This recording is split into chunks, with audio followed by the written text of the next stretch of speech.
श्री चंद्रशेखर। उपाध्यक्ष जी, आज की बहस में ऑर्डर प्लीज। हर तरह की बातें कही गई। Order please. मैं इस बहस की उपयोगिता के बारे में ही शुरू से संदेह रखता हूँ। मैं ये नहीं जानता है बहस किस लिए हो रही है। मैंने प्रारंभ में भी ये कहा था, यदि मैं क्षमा के साथ कहूँ तो राष्ट्रपति महोदय ने इस बहस की इजाज़त क्यों दी, ये भी बात मेरी समझ में नहीं आती है। बजट सेशन चल रहा था पार्लियामेंट का, सरकार किसी समय भी गिराई जा सकती थी। विरोधी पक्ष के नेता गए, यदि मैं होता तो शायद मैं भी जाता, लेकिन ये निरर्थक समय बर्बाद इस सदन का किया जाता है। इसकी मुझे चिंता नहीं है, बल्कि नई नई परंपराएं डाली जा रही हैं। एक और हम मर्यादाओं की बात करते हैं, एक और जनतांत्रिक परंपरा को सुदृढ़ करने की चर्चा करते हैं, और दूसरी तरफ अगर एक भूल एक बार हो जाती है तो उस भूल को बार बार दोहरा करके हम उसे एक परंपरा का रूप देते हैं। एक दो बार पहले हुआ, ये फिर हो रहा है। इसके बाद क्या होगा मुझे नहीं मालूम, लेकिन सबसे दुख की बात यह है कि इस बहस में कुछ ऐसे सवाल उठाए जाने की कोशिश हुई और आज हुई भी दुर्भाग्यवश, जिन सवालों को नहीं उठाया जाना चाहिए था। इस सदन में मैंने पहले ही कहा था कि सुरक्षा के मामले में चर्चा बहुत सीमित लोगों के बीच में होनी चाहिए, अगर होनी जरूरी हो तो भी। इस सरकार के पक्ष में मैं नहीं हूँ, ये बात मैं आज नहीं कह रहा हूँ, निरंतर कहता रहा हूँ। प्रधानमंत्री जी आज कह भी दिए कि कभी कभी हमसे वो सहमत हो जाते हैं। पहले तो बराबर ही हम दोनों सहमत हो जाते थे, लेकिन इस समय कुछ असहमति ज़्यादा है, सहमत कभी कभी ही होती है। असहमत कोई व्यक्तिगत कारणों से नहीं है, मौलिक विचारों में अंतर होने के कारण है। हमारे और उनके विचारों में मौलिक अंतर है।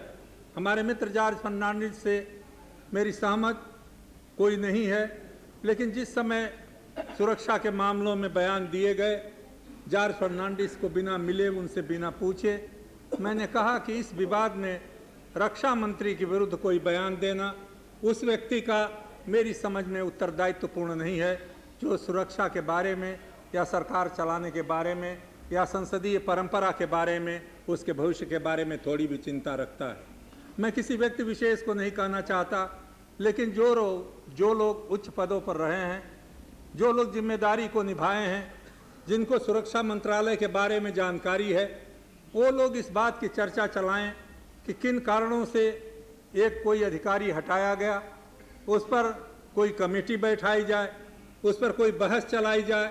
तो मुझे ऐसा लगता है कि हम अपने राष्ट्रीय कर्तव्य का निर्वहन नहीं कर रहे हैं। यदि कोई ऐसी बात हो, रक्षा मंत्री से बात हो सकती है, प्रधानमंत्री से बात हो सकती है, उसमें कमजोरियां हो सकती हैं, उसमें कमियां हो सकती हैं। मैंने कभी जानने की भी कोशिश नहीं की कि किन कारणों से, क्या उसमें आरोप थे जिनके आधार पर वो व्यक्ति हटाया गया। लेकिन एक बार अगर सुरक्षा विभाग का कोई अधिकारी हटाया जाता है तो अब तक की यही परंपरा रही है। शिवराज पाटिल जी उसे की जानकारी रखते हैं, हमारे मित्र शरद पवार जी रखते हैं, देवेगौड़ा जी रखते हैं, मुलायम सिंह जी रखते हैं, देवेगौड़ा जी जानते हैं। क्या उसके लिए रास्ता नहीं था कि वो राष्ट्रपति महोदय के पास जाता, अपनी अपील करता, चाहे वो चाहे उसके परिवार का कोई व्यक्ति। यदि अखबारों में जाए तो एक ही ये बहुत बड़ा जुर्म था जिस पर उस अधिकारी को रक्षा विभाग से हटा दिया जाना चाहिए था। मेरी ये मान्यता है और मैं इसको मानता हूँ। दुनिया में कहा जाता है बहुत जगह बहसें हुई, लेकिन दुनिया में बहस इस तरह से नहीं हुई होगी कि रक्षा मंत्री में और अगर किसी अधिकारी में कोई विवाद खड़ा होगा तो हम लोग रक्षा मंत्री की आलोचना करने के लिए अखबारों का सहारा लें। ये बात सही है कि रक्षा मंत्री ने संयम से काम लिया, बहस होती रही, चर्चा चलती रही, लेकिन जॉर्ज फर्नांडिस अपने स्वभाव के विपरीत चुप रहे। जब ये सभा बैठक हो रही थी अध्यक्ष महोदय के पास, तो उस समय अध्यक्ष महोदय ने बड़ी कृपापूर्वक मुझसे कहा था कि उस कमेटी में की अध्यक्षता मैं करूं। मैंने उनसे कहा था, जिस पर हमारे मित्र शरद पवार को थोड़ा एतराज़ था, क्योंकि शायद उनको दूसरी सूचना मिली होगी कि चंद्रशेखर का विचार कुछ अलग है, ऐसा अध्यक्ष गड़बड़ करेगा। मैं आपसे निवेदन करूँ शरद पवार जी, जीवन में मैंने बहुत कुछ देखा है, किसी कमेटी का अध्यक्ष बनना मेरे मन की लालसा नहीं है, और आप जानते हैं बड़े से बड़े पद के बारे में मेरी क्या प्रतिक्रिया होती है। इसलिए मुझे कुछ अजीब लगा। उसके पहले ही मैंने राज्यसभा के अध्यक्ष को और लोकसभा के अध्यक्ष को कह दिया था कि इस समिति का अध्यक्ष होना मेरे लिए स्वीकार नहीं, क्योंकि मैं लोकसभा में कह चुका हूं कि इस प्रकार के कोई जांच उचित नहीं है, ये संसदीय परंपरा के अनुकूल नहीं है। लेकिन जो भी हो, बस शायद अब भी चलती रहेगी। अभी हमारे मित्र जोरों से बोल रहे थे, शायद हर बयान जो एक सेना का अधिकारी देता है वो सही है, हर बयान जो रक्षा मंत्री देता है वो गलत है। इस धारणा के साथ हम लोग इस सारी बहस को चलाना चाहते हैं। आज भी मैं उतने ही जोर से कहना चाहूँगा कि इस सवाल पर किसी तरह की समिति की स्थापना, उसमें बहस नाजायज़ है। उस समय मैंने कहा था कि जो लोग रक्षा के मामले में जानते हैं 5 सदस्य थे। हमारे मित्र शिवशंकर जी थे, कुरियन साहब थे, शरद पवार थे, प्रणब मुखर्जी थे, मनमोहन सिंह थे। मैंने कहा 5 लोग, ये गुजराल साहब, देवेगौड़ा जी, मुलायम सिंह जी और रक्षा मंत्री जी, ये 9-10 आदमी बैठ कर के मामले को देख लें। जो मामला बहस के लायक न हो उस मामले को हम चुप रखें, बाकी मामलों पर बहस हो जाए। लेकिन आखिरी दिन कोई एक एफिडेविट आ गया, और सही था कि जॉर्ज फर्नांडिस साहब को उससे नाराज़गी हुई। कोई भी आदमी नाराज़ होता, और उस दिन उन्होंने कहा था कि बहस होनी चाहिए, और उसी दिन ये भी तय हुआ था कि बहस अगर तुरंत नहीं हो सकती तो सवालों का जवाब देने के लिए जॉर्ज फर्नांडिस या सुरक्षा मंत्री जी पूरी तरह से स्वतंत्र हैं। इसलिए आज ये सवाल उठाना कि सुरक्षा मंत्री ने अखबारों का सहारा लिया, इलेक्ट्रॉनिक मीडिया का सहारा लिया, ये बात मुझे कुछ अजीब सी लगती है। दूसरे पक्ष से लगातार पिछले 3 महीनों से जॉर्ज फर्नांडिस के खिलाफ, हाँ वो गुप्ता जी भी थे, माफ किया, सोमनाथ चटर्जी और गुप्ता जी भी थे, मैं भूल गया 2 आदमियों का नाम। तो एक तरफ रोज चर्चा हो, अखबारों में बयान निकले, एफिडेविट बांटे जाए, इलेक्ट्रॉनिक मीडिया पर इंटरव्यू निकले, चर्चा इस पर चलाई जाए, और दूसरी तरफ सुरक्षा मंत्री को कहा जाए कि चूंकि संसद में आपको बोलना है इसलिए इस समय चुप रहिए। मैंने नहीं कहा था, सब लोगों ने इस बात को स्वीकार किया था कि सुरक्षा मंत्री को हम इस बात का अधिकार देते हैं, इसलिए ये आलोचना जॉर्ज फर्नांडिस की करना आज उचित नहीं है। मैं ये बात कहना जरूरी इसलिए समझता था कि मैंने सोचा था कि ये सारा मामला उसी से उठा है तो चर्चा इसी पर होगी, लेकिन चर्चा इस पर नहीं हुई। चर्चा में सारे विषय उठा दिए गए, और हम लोगों की एक आदत बन गई है, हर चर्चा को भ्रष्टाचार से हम जोड़ देते हैं। मैं ऐसा व्यक्ति हूं जो भ्रष्टाचार की बहस को संसद में चलाना अनुचित मानता हूं। इसलिए कुछ ऐसा हम दुनिया के ऊपर प्रभाव डालना चाहते हैं कि इस देश में भ्रष्टाचार के अलावा और कोई चीज़ नहीं है। ये परंपरा ठीक नहीं है। अगर कहीं भ्रष्टाचार है उसकी जांच कराइए, उसमें हस्तक्षेप मत कीजिए। अगर किसी के ऊपर चार्जशीट लगे तो मुकदमा चलाइए। आप लोग कोई इथिक्स कमेटी बना रहे थे वो बनाइए, लेकिन संसद में एक दूसरे पर दोषारोपण करना, एक दूसरे के ऊपर कीचड़ उछालना, क्या हम बनाना चाहते हैं इस संसद को? क्या हम प्रतिष्ठा देना चाहते हैं इस संसद के बारे में? क्या हर व्यक्ति यहाँ का बेईमान है? क्या हर सदस्य की गरिमा पर, गौरव पर एक क्वेश्चन मार्क, एक प्रश्नवाचक चिन्ह लगाना ही हमारा कर्तव्य रह गया है? इस बात को हम लोग नहीं सोचते कि हम लोगों की मर्यादा लोगों की नज़र में यूं ही गिर रही है, हम लोग और उसको गिराने की कोशिश क्यों कर रहे हैं? इसलिए मैं कहता हूं कि ये सवाल, ये बहस अगर यहीं पर बंद हो जाए तो अच्छी है। दूसरे सवाल, मैं उन व्यक्तियों में से, दुर्भाग्य है मेरा, अभागे लोगों में से हूं जो सरकार के हर कदम को, जो पिछले साल में हमारे मित्र मुरली मनोहर जी आपने उठाए हैं, मैं उससे सहमत नहीं हो सका। पहला बड़ा पराक्रम का काम आपने अणु विस्फोट का किया। इस सदन में बड़ी प्रशंसा लूटने की कोशिश की, आपने नहीं, आपसे पहले हमारे दूसरे मित्रों ने कहा कि वो तो विस्फोट हम ही करने वाले थे, थोड़ी देर हो गई, नहीं तो विस्फोट हम कर दिए होते। कोई उसमें पीछे नहीं रहा। लेकिन मैंने जब उस बहस में हिस्सा लिया तो मैंने कहा अणु बम विनाश का हथियार है और इस हथियार के बनाने के विरुद्ध में हूँ। कहा जाता है सुरक्षा का अधिकार है, हथियार है। मैंने ये कहा ये सुरक्षा का हथियार नहीं है। प्रधानमंत्री जी, बड़ी प्रशंसा मिली, बड़ी शोहरत दी गई। ये नहीं कि केवल राजनीतिक लोगों ने की, हमारे वैज्ञानिकों ने भी बढ़ करके बड़ी प्रशंसा पाई। आपने भी ऐसा राष्ट्रीय एक उपलब्धि प्राप्त की कि एक वैज्ञानिक को आपने रात भर में भारत रत्न बना दिया। शायद दुनिया के इतिहास में एक पहला पराक्रम भारत की सरकार ने दिखाया हो। लेकिन उसके होने के बाद कहा गया हम लड़ने के लिए तैयार हैं, हम एक हो गए एक परमाणु बम वाले देश, हमारे सामने कोई टिकने वाला नहीं है। 7 दिन के अंदर जब पाकिस्तान ने वही करके दिखा दिया तो उसके 10 दिन के बाद भारत की सरकार की आवाज बदल गई और कहा गया कि हम अब पाकिस्तान से दोस्ती करना चाहते हैं। एक और युद्ध की तैयारी, एक और अणु बम का हथियार बना करके अपने देश को पुरुषार्थ की बखान करना, और उसके 1 महीने के अंदर दोस्ती का बखान या दोस्ती का प्रयास। ये बात बच्चों का खिलवाड़ हो सकता है, किसी सक्षम समझदार राजनीतिक नेतृत्व का ये काम नहीं हो सकता। और उसके लिए किया क्या गया? बस से जाए लाहौर अच्छा है, लाहौर हमारे देश के साथ रहा है, हम लोगों का भाईचारा है, बस से जाना एक बात है। लेकिन कहा गया मार्च इन द हिस्ट्री, कहाँ इतिहास बन गया अचानक एक बस के जाने से। और बस में एक लाहौर डिक्लेरेशन, एक लाहौर घोषणा हुई। दुनिया के कुछ देशों ने कहा, बड़ी भारी घोषणा हो गई, हमारे अखबारों ने प्रशंसा के पुल बांध दिए। लेकिन जब हम लोग लंका में गए और सार्क में पाकिस्तान के लोगों ने कहना शुरू किया कि ये बड़ी अच्छी घोषणा है, इसको सार्क डिक्लेरेशन में एक जुटा लीजिए, शामिल कर लीजिए, तो हम लोग बगले में हाँकने लगे। पूरी तरह तो नहीं जुटा, कुछ तो जुट गया। ये बड़ी भारी उपलब्धि है सरकार की।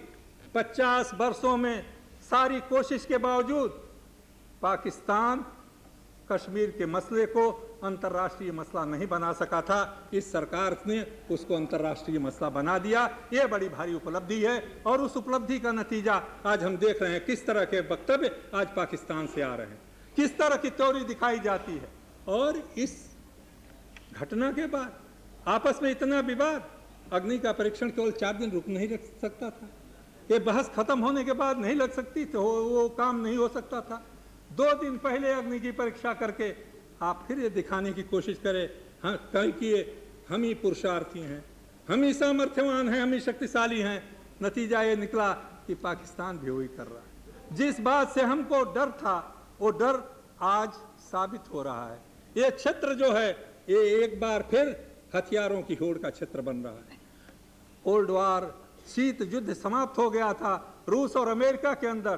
क्षमा कीजिएगा, मेरा डर है, मेरे मन की शंका है, मैं बहुत अंतर्राष्ट्रीय राजनीति को नहीं जानता, लेकिन जाने अनजाने हम इस भूखंड को शीत युद्ध का एक एरिया, एक क्षेत्र बनाने की गलती कर रहे हैं। इसलिए मेरे मन में होता है कि या तो मेरे मन में डर ज्यादा हो गया है, पुरुषार्थी उतना है हूँ नहीं, पराक्रमी उतना हूँ नहीं, कुछ पराक्रमी लोगों के पराक्रम को मैं पहचान नहीं पाता हूँ।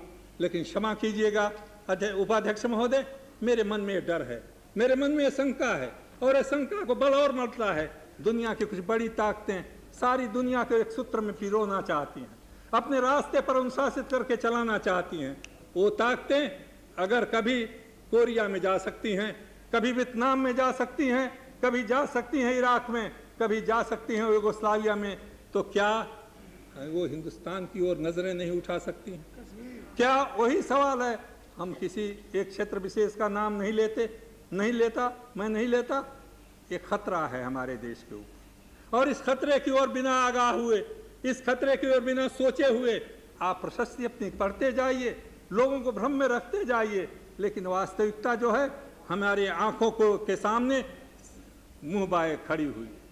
ये बातें अंतर्राष्ट्रीय जगत में हम कहाँ पहुँच गए हैं। अभी हमने सुना दुनिया के देशों में हमारी बड़ी इज्जत बढ़ गई है। वो इज्जत कहाँ बढ़ी है? इज्जत वहाँ बढ़ी है। अभी मैं 3 दिन पहले 4 दिन पहले गुजरात में गया था मुरारजी भाई की एक मूर्ति का अनावरण करने के लिए। वहाँ चंद्रशेखर धर्माधिकारी, जो दादा धर्माधिकारी के पुत्र हैं, एक कमेटी के वो अध्यक्ष हैं, जो कमेटी इस बात की जांच कर रही है कि कितने अवेश्यावृत्ति हमारे देश में। और उन्होंने जो बातें उस सार्वजनिक सभा में कही, लोगों की आंखों में आंसू आ गए। 1-2 नहीं, लाखों हमारी बहनें आज शरीर व्यापार करने के लिए मजबूर हैं। आज हमारे देश में कहा जाता है सेक्स वर्कर हैं, सेक्स वर्कर की उपाधि दे करके उनका संगठन बनाया जा रहा है। ये उपलब्धि है। सांस्कृतिक क्षेत्र में, मानव मर्यादा के क्षेत्र में स्त्री को जो आप जितना 33% रिजर्वेशन यहाँ पर देना चाहते हो, इस बात की ओर कभी ध्यान गया है क्या? प्यासे भूखे गांव की ओर ध्यान गया है? हमारे मित्र हैं, मित्र क्या कहूँ, छोटे भाई जैसे हैं जसवंत जी, इनकी मैं बड़ी इज्जत करता हूँ, इनकी बुद्धि की, इनके विचारों की, लेकिन पता नहीं इनको क्या हो गया। इन्होंने एक दिन भाषण इनका पढ़ा, मुझे आश्चर्य हुआ। Whatever may be the political consequences, reform will go. Mister George Fernandes, it was your finance minister who was speaking. मैं समझता हूँ 1991 में जिन लोगों ने लिबरलाइजेशन या उदारीकरण किया, उन्होंने अपराध किया। इसी सदन में मैंने कहा था, मनमोहन सिंह जी, मेरा मन मानने को स्वीकार नहीं होता कि जो कुछ सोचा था पंडित जवाहरलाल नेहरू से लेकर के इंदिरा गांधी तक, वो सारी इंदिरा गांधी की, सारे जवाहरलाल और गांधी जी की बुद्धि आपकी बुद्धि से और नरसिम्हा राव की बुद्धि से कम हो गई। ये स्वीकार करने के लिए मेरी समझ में ये मेरा मन नहीं मानता। उन्होंने किया तो जॉर्ज फर्नांडिस साहब, आप बयान दे रहे थे, बड़ा उत्साहजनक लगा, लेकिन क्या आपकी सरकार उस दिशा में उसको बदलने का कोई कदम उठाई? स्वदेशी का नारा देना आसान है, स्वदेशी के लिए कुछ भी कदम उठाया गया? आपने बहुत आंकड़े दिए। मैं जानता हूं हमारे मित्र बैठे हुए हैं जो बड़े स्वदेशी वाले हैं। जो कुछ हो रहा है, राज्य सरकारें जो कर रही हैं, केवल वेस्ट बंगाल में नहीं हो रहा है, सारे मुख्यमंत्री आज आज़ाद हैं विदेशों से पैसा मांगने के लिए, वर्ल्ड बैंक और IMF से समझौता करने के लिए। कितना बड़ा भार, कितना बड़ा बोझ भारत के अर्थ पर, अर्थनीति पर, आर्थिक स्थिति पर पड़ने जा रहा है। कि जसवंत सिन्हा जब रात को सोते होंगे तो इनको बात याद आती होगी। केवल अपने रिजर्व बैंक को नहीं देखते होंगे, कितना कर्जा लिया है राज्यों ने, और हर राज्य से अगर भुगतान नहीं कर पाएगा तो उसकी देनदारी आपके ऊपर होगी। आपने कोई इस पर रोक लगाई? किसी मुख्यमंत्री को वैसे एडवर्टीजमेंट छापने से आपने मना किया? क्या आपने स्वदेशी के लिए कहा कभी? अपने देश के लोगों को उतना बड़ा एडवर्टीजमेंट निकल रहा है, क्या वित्त मंत्रालय ने कहा कि अपने देश की बनी हुई वस्तुओं को खरीदो? क्या हुआ आपके पुरुषार्थ को, मुरली मनोहर जोशी जी? मैं बार बार आपसे कहा करता था, एक बार नहीं अनेक बार, मोर मुकुट कटकाछनी भले बने हो नाथ, तुलसी मस्तक तब नवे जब धनुष बाण हो। वो धनुष बाण हाथ में नहीं रहा, आप बिखर गए, आप दबक गए। आप ये समझे कि किसी तरह से, ये मत कहिए, दूसरों की आलोचना करना बड़ा आसान है, लेकिन सत्ता का मोह बड़ा मुश्किल होता है। मैं जानता हूं आप में कोई कमी नहीं, मैं जानता हूं अडवाणी जी के पुरुषार्थ में कोई कमी नहीं, मैं जानता हूं अटल बिहारी वाजपेयी के चिंतन में कोई कमजोरी नहीं, लेकिन ये कुर्सी जिस पर आप लोग बैठे हुए हैं, ये आदमी को ऐसा पकड़ लेती है कि इसको छोड़ना बड़ा मुश्किल हो जाता है। इसके छोड़ने के लिए आत्मविश्वास चाहिए, इसके छोड़ने लिए उत्सर्ग की भावना चाहिए, इसके छोड़ने के लिए आत्म बलिदान चाहिए, इसके लिए छोड़ने के लिए केवल वर्तमान से नहीं, भविष्य में देखने की दूरदृष्टि होनी चाहिए। वो नहीं। ये आर्थिक क्षेत्र में क्या हो रहा है, कितनी बेकारी बढ़ी। जार आंकड़े बहुत देते, और आंकड़े वे दे सकते थे 52 से लेकर के, और शायद हमारे कांग्रेस के मित्रों का या जो लोग भी सरकार में रहे थे उनकी जबान बंद कर सकते थे। लेकिन जॉर्ज फर्नांडिस, आपने एक आंकड़े क्यों नहीं दिए कि पिछले 8-9 वर्षों में जब से उदारीकरण हुआ कितने छोटे उद्योग बंद हुए? आपके ज़माने में कितने उद्योग बंद हुए? कितने सार्वजनिक क्षेत्र के उद्योगों का आप डिसइन्वेस्टमेंट किए और करने जा रहे हैं? डिसइन्वेस्टमेंट और कुछ नहीं है, अपनी कमाई हुई 50 वर्ष की संपदा को बेच करके आज का खर्चा चलाने का काम आप कर रहे हैं। बड़े बड़े नाम, बड़े बड़े नारे, और इसीलिए कहाँ चले गए लालू प्रसाद जी यादव? उन्होंने जब ये कहा था कि स्टैटिस्टिक, उन्होंने जब कहा था, मैंने सुना था उनका भाषण थोड़े देर के लिए, उन्होंने कि स्टैटिस्टिक्स से सब कुछ साबित नहीं होता। आपने जसवंत जी ठीक जब चाहते दुनिया में तभी भाषण हो सकता है। स्टैटिस्टिक्स से सब कुछ साबित नहीं होता, उनका कहना भी गलत है, लेकिन स्टैटिस्टिक्स सब कुछ साबित भी नहीं करते। दुनिया में कितनी स्टैटिस्टिक्स हैं, और मैंने तो आपकी सरकार को ये कहा था कि स्टैटिस्टिक्स के आधार पर ही देख लीजिए कि लिबरलाइजेशन से जो हमने सोचा था वो कुछ किस हद तक वो उपलब्धियां हमको हुई, चाहे आर्थिक उद्योग, विदेशी पूंजी के सवाल पर, चाहे उद्योगों के बढ़ाने के सवाल पर, चाहे रोजगार के सवाल पर, चाहे बेकारी मिटाने के सवाल पर। एक नहीं, सारे हमारे कुटीर उद्योग एक एक करके बंद हो गए। आज हमारे देश में 40-50% छोटे उद्योग बंद हो गए। टाटा ऐसी कंपनी में 20,000 लोग पिछले 4-5 वर्षों में रिट्रेंच हुए। आज हमारे सार्वजनिक क्षेत्र के, ये हमारे मित्र जानते होंगे, कितने उद्योग हैं, सब बंद हो गए। एक और ये है, विदेशी और स्वदेशी के झगड़े में मैं नहीं पड़ना चाहता। आप स्वदेशी चलाना चाहते हो और साथ में सुषमा स्वराज की चलाई हुई टेलीविजन की नीतियां भी चलाना चाहते। कभी देखो टेलीविजन को, कितना स्वदेशी है वहाँ पर। उस टेलीविजन के होते हुए उमा जी तपस्विनी हैं, वो पता नहीं कभी देखती हैं कि नहीं टेलीविजन को। उस टेलीविजन का और स्वदेशी का क्या संबंध? उसका कोई दूर का भी रिश्ता हो सकता है क्या? उसको आप नहीं रोक सकते थे क्या? उस पर आप प्रतिबंध नहीं लगा सकते थे क्या? उसमें नई तरह की तस्वीरें आप नहीं दिखा सकते थे? मैं आपसे पूछना चाहता हूं, मैं जानता हूं कि WTO पर दस्तखत करने के बाद हम बहुत हद तक मजबूर हैं, लेकिन पेटेंट बिल पास करते समय विधि आयोग के सिफारिश को छिपा करके रखना कोई जरूरी था क्या? उस पर चर्चा इस सदन में नहीं हो सकती थी? उसके जरिए जो संविधान, उस कानून में परिवर्तन हो सकते थे, वो परिवर्तन नहीं हो सकता था। वो क्यों नहीं किया गया? वो करने के पहले हमारे मित्र जो हैं कांग्रेस के लोग, ये लोग भी कहते हैं उसको करना तो जरूरी। कोई आप में और उनमें फर्क नहीं है जहाँ तक आर्थिक सवाल है, तो का सवाल है, जहाँ तक विदेशों से संबंध का सवाल है। और ये सवाल मैं कहना चाहता हूँ, हमारे मित्र इंद्रजीत जी नहीं हैं, हमारे मित्र सोमनाथ चटर्जी नहीं हैं, मुलायम सिंह जी और लालू प्रसाद जी, आपसे मैं कहना चाहता हूँ, शिवशंकर जी और राजेश पायलट जी, बड़े स्वदेशी के आप भी समर्थक हो। हमारे मित्र तो बड़े जोरों से विदेशी पूंजी लाने के पक्ष में हैं, शरद पवार जी, लेकिन बिल्कुल है, मुझे मालूम है, कहने की कोई ज़रूरत नहीं। एक बार जो नशा आदमी को लग जाता है तो छूटता नहीं है, चाहे बात सारी उसको मौत का आलिंगन करना पड़े।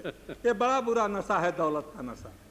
सब कनक कनकते सौगुनी मादकता अधिकार, एक पाए बौरा, एक खाए बौरात है, वो पाए बौरा। सोना जो है आदमी को केवल मिल जाता है तो उससे पागल हो जाता है, धतूरा तो खाने पर बहुत पागल होता है। मत इस सोने की ललक में पड़ो। शरत लंबी जिंदगी, और इस जिंदगी में बहुतों को लुढ़कते हैं आपने देखा है। 6 महीना 2-3 वर्ष पहले जो एशियन टाइगर थे, आज वो कहाँ चले गए? कहाँ गया वो सारा नारा जो हमने गांधी से सीखा था? और इसलिए मुझे शिकायत आपसे प्रधानमंत्री जी इस बात की नहीं है कि आपने कुछ नई गलती की है, लेकिन जो पुरानी गलतियां थीं उसमें एक को भी सुधारने का आपने काम नहीं किया। मैं उन बातों में नहीं पढ़ना चाहता, किससे समझौता किया, किसने क्या नखड़े दिखाए, उस नखड़े को मनाने के लिए आपने प्रधानमंत्री पद की गरिमा को कैसे कम कर दिया। मैं भी नहीं मानता जो हमारे किसी मित्र ने कहा, इंद्रजीत जी, कि अगर अडवाणी जी किसी को समझाने चले गए तो उनकी मर्यादा नहीं गिर गई, क्योंकि राज को चलाना है तो कभी हथियार उठाना पड़ता है, कभी लोगों से मिन्नत भी करनी पड़ती है, कभी लोगों को समझाना पड़ता है। हमारे घर का कोई आदमी अगर बेवकूफ़ निकल जाए, पागलपन करे, झगड़ा करने पर तैयार हो जाए, तो क्या हम उसको समझाते नहीं हैं? उसको हम खुद समझाते हैं। नहीं मानता है उसके दोस्तों से समझाते हैं, उसको बताने की कोशिश करते हैं। अपने घर में समझाने का रास्ता और भारत माँ के बेटों के साथ केवल गोली चलाने का रास्ता, हर समय हिम्मत दिखाने का रास्ता। हमारे कम्युनिस्ट मित्र तो हरदम मार्क्स चले गए, लेनिन चले गए, अब इनके दिल से वो बंदूक नहीं गई। बंदूक गई सब चीज़ का जवाब नहीं है दोस्तों। इसी देश में महात्मा गांधी ने समझा बुझा करके करोड़ों को ब्रिटिश साम्राज्य के खिलाफ खड़ा कर दिया था। अडवाणी जी घबराइएगा मत इन आलोचनाओं से, जरूरत पड़े तो समझाइएगा, लेकिन जरूरत पड़े तो जरा हिम्मत भी दिखाइएगा। हर समय एक ही बात नहीं कि जब कोई हो जाए तो डर करके समझौता करने के लिए उसके पैर पकड़ लिए जाए, ये नहीं हो सकता। सरकार में है तो सरकार में कभी कभी कठोर कटु निर्णय लेने पड़ते हैं, और कटु निर्णय केवल अपने लिए नहीं, वो कटु निर्णय लेने पड़ते हैं देश के लिए, राष्ट्र के लिए। मैंने सुना जसवंत की एक बात, अच्छी बात उन्होंने कही कि आपको क्या मतलब है स्टैटिस्टिक्स से। आप आइए उक्का बक्का तीन तड़ोक्का खेलिए। उक्का बक्का तीन तड़ोक्का को इतना छोटा मत समझिए, उसके आगे वाला आप भूल गए हैं। चंदा मामा आरे आवा पारे आवा, नदी या किनारे आवा, सोने की कटोरिया में दूध भात ले ले आओ। ये घूटू बबुआ के मुँह में घूटू, ये दादी माँ सिखाती थी। इसके पीछे एक आदर्श है, एक सिद्धांत है, ये समझिए नहीं। हमारी प्रकृति में जो कुछ साधन है, उन साधनों पर हमारा विश्वास, हमारी आत्मशक्ति पर विश्वास, हमारे ममत्व पर विश्वास, हमारी इच्छा शक्ति पर विश्वास, ये स्वदेशी की अवधारणा है। ये स्वदेशी का केंद्र बिंदु है, जिसको आप समझिए। मत गांव की बोली में कही गई बातों को आप ऐसे मजाक की बात समझिए। लालू जी, आप भी गंभीर बातों को जरा गंभीरता से कहा कीजिए। हर समय गंभीर बातों को भी छिछला बना करके हम देश की अस्मिता को कमजोर करते। आज जरूरत है कि उस बात को करने के लिए हम लोगों का विवाद अगर आपस में कम हो जाता। अभी जब ये विवाद हो रहा था तो मेरा जार से मेरी दोस्ती है, लेकिन जार से मेरा कोई लेना देना नहीं है सरकार। लेकिन हमारे कांग्रेस के मित्र बड़े गुस्से में थे। गुस्से में होके क्या करोगे? जो कागज वो कह रहे थे उनके पास वो कागज अभी आ गया, चाहते हो उसको देखो? नहीं, आप हम ही आके किसी ने कहा वो कागज आ गया, क्या यही हम एक दूसरे को दिखाना चाहते हैं? क्या इसी के लिए संसद है? किसी के लिए विश्वास और क्या कहते हैं अविश्वास है? क्या इसी चर्चा के लिए संसद है? क्या इसी के लिए हम लोग? उपाध्यक्ष महोदय, मैं बोलता नहीं, मेरी बोलने की इच्छा नहीं। बड़ी कृपा कि आपके अध्यक्ष महोदय ने मुझे इस समय अनुमति दी, लेकिन कहीं गलतफहमी न हो जाए। मैं आपको चाहता हूं, मैं आपसे सहयोग, मैंने बहुत पहले कहा था जब स्वर्ण जयंती मनाई गई थी, हम क्या एक साल के लिए नहीं भूल सकते? कोई भी सरकार हो, हम भूख के सवाल पर, प्यास के सवाल पर, बेरोजगारी के सवाल पर, शिक्षा के सवाल पर सब लोग मिलकर के काम करेंगे। वो काम हम नहीं कर सकते, हम रोज रोज लड़ते रहेंगे। हमने इसलिए उसका कहा था कि ये विवाद न हो तो अच्छा है, लेकिन प्रधानमंत्री जी आपने माहौल नहीं बनाया। अडवाणी जी मैं नहीं जानता, मैं वो बातें नहीं कहूँगा जो दूसरे लोग कहते हैं, लेकिन रोज जो बात चर्चा होती है, मैं नहीं जानता ये संघ परिवार क्या पाना चाहता है, क्या करना चाहता है। आपस में टकराव करके या आपकी टांग खींच करके क्या वो लोग हावी होना चाहते हैं देश के ऊपर? क्या वो एक नई विधा इस देश में ले आना चाहते हैं? ये खतरनाक बात है। अगर उनके मन में कोई ऐसी बात है जो बात संसदीय जनतंत्र की परिधि से बाहर है, तो लोगों के मन में शंका होना स्वाभाविक है, और इसलिए ये खतरा लोगों के मन में दिखाई पड़ता है। बहुत चीज़ें इसलिए बिगड़ जाती हैं कि हम लोग आपस में बातचीत नहीं करते। अभी हमारे मित्र मुलायम सिंह जी हैं, उनकी बड़ी नाराज़गी है उत्तर प्रदेश के मुख्यमंत्री से, और सही है कुछ मानों में। उन्होंने आज सवेरे मुझसे कुछ बात कही, दोपहर में मुख्यमंत्री जी मिल गए। मैंने कहा आपने ऐसी गलती क्यों की? उन्होंने कहा हमने गलती नहीं की, हम उस गलती को सुधारने के लिए कदम उठाए, और 4 दिन में वो गलती, हम उसकी तफसील नहीं कुछ कहेंगे। मुलायम सिंह जी को आप बता दीजिएगा, मुझे याद नहीं पड़ा, चर्चा करते समय मेरे दिमाग में बात आ गई।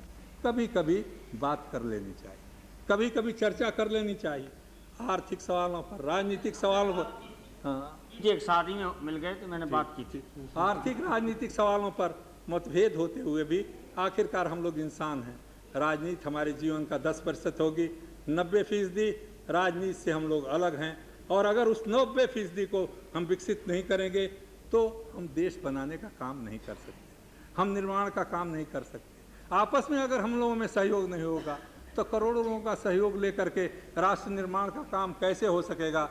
हमारी समस्याओं का समाधान London, Washington, IMF, world bank में नहीं है जसवंत जी। समस्याओं का समाधान है हमारे नौजवानों के मनोबल में, हमारे गांव की गलियों में रहने वाले किसानों की बाहों की ताकत में, हमारे कल कारखानों में काम करने वाले मजदूरों की बाहों की ताकत में। आइए हम उनको सजाएं, एक जगह एकत्र करें, वही शक्ति पैदा करके। इस देश में महात्मा गांधी ने आज़ादी हासिल की थी। सबसे बड़ा राजनीतिक अपराध आप लोगों ने नहीं किया है। 1991 में शिवशंकर जी कहने के लिए क्षमा कीजिएगा, आपने शुरू किया था। जो मनोबल महात्मा गांधी ने गुलाम देश में बनाया था, उस मनोबल को तोड़ने की जिम्मेदारी आप सब पर है, हम सब पर है। हमने उसके साथ समझौता किया था। मुझे एक ही बात का संतोष है, मेरी आवाज़ कोई सुने या ना सुने, मैंने इन बातों पर कभी समझौता नहीं किया, और इसीलिए मैं चाहते हुए भी अडवाणी जी आपके प्रस्ताव का समर्थन नहीं कर सकता, क्योंकि आपका प्रस्ताव इसलिए नहीं कि मुझे मन में कोई कटुता है, मुझे कोई आशा उनसे भी नहीं। मैं नहीं जानता कि मुलायम सिंह और लालू प्रसाद यादव या हमारे कम्युनिस्ट मित्रों के या हमारे मित्र जो नेता हैं उधर शरद पवार जी, उनकी भी कितनी चलेगी। लेकिन याद रखना, ये मत समझना कि सत्ता पा करके सब कुछ हम हासिल कर लेंगे। एक अंत में हिंदी की कविता सुना देता हूँ। जिन हाथों में शक्ति भरी है राज तिलक देने की, उन हाथों में ही ताकत है सर उतार लेने की। श्री नायडू।